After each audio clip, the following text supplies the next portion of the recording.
people, what's up? Welcome back to Pro Remote. I hope everyone's chilling, vibing, having fun, enjoying their remote work, and enjoying the weather, enjoying the travel, or maybe not so much. Anyways, so I was thinking about this particular topic, and I thought, you know what, when it comes to job portals or which websites to apply for, there's plenty of information. There's a plethora of information out there.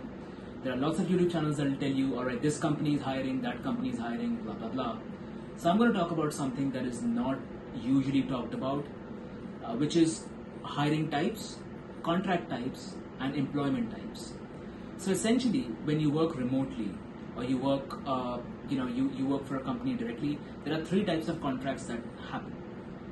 Number one, I'm going to talk about them sequentially, and I'm going to talk about the pros and cons. I'm going to talk about the type of companies, etc., etc. So first one is a 1099 contractor. It's also called a 1099 contractor. Now this individual, and this is by the way someone like me, right? So this is an individual who has certain skills and he's applying those skills to, let's say, a startup. For example, I'm here in India. I want to work for a US-based startup, right? They pay me on an hourly basis X amount of dollars per hour and I work for them. It's a straightforward contract, right? I get money via Wise payment app, PayPal, Stripe, etc., etc. The advantage is that I am not on anyone's payroll. I can work for anyone. My skill set is essentially the only thing that I'm loyal to, and a company that is hiring me for a particular time period, they're using my skill set, but there's no set rule as such. Yeah. The disadvantage is that the relationship in this sort of a contract is purely transactional. So if you are the kind of person who wants to feel a part of a company, this perhaps may not be for you. Second type of contract is called a W-2 contract. By the way, all of this is quite America specific. So the second type of contract is a W-2 contract. So what essentially a W-2 contract is, for example, there's a US-based company that offers you $60,000, right? Or $80,000, or $100,000. So what they'll do is, they will hire you remotely. You'll have a W-2 contract, which means that your tax papers would be filed and you would be paying taxes in America.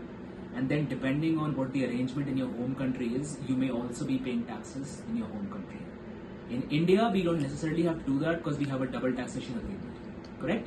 But that's called a W-2 contract. Now, last one is called a C2C contract. Now, this one's a bit tricky. A C2C contract is essentially a corporate to corporate contract. So in a corporate to corporate contract, what essentially happens is that you are on a company's payroll, but you don't work for them.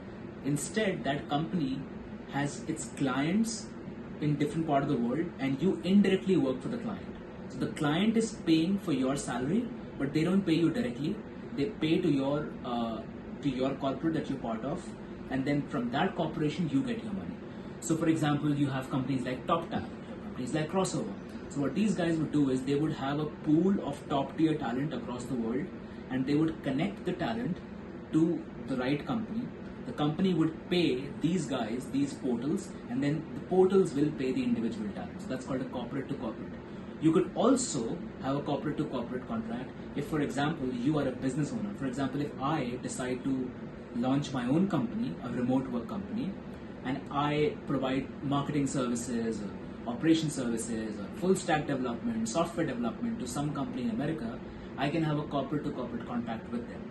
So essentially, they are paying a corporation, they're not paying the individual. So these are the three types of contracts that you can have and you can work for remotely.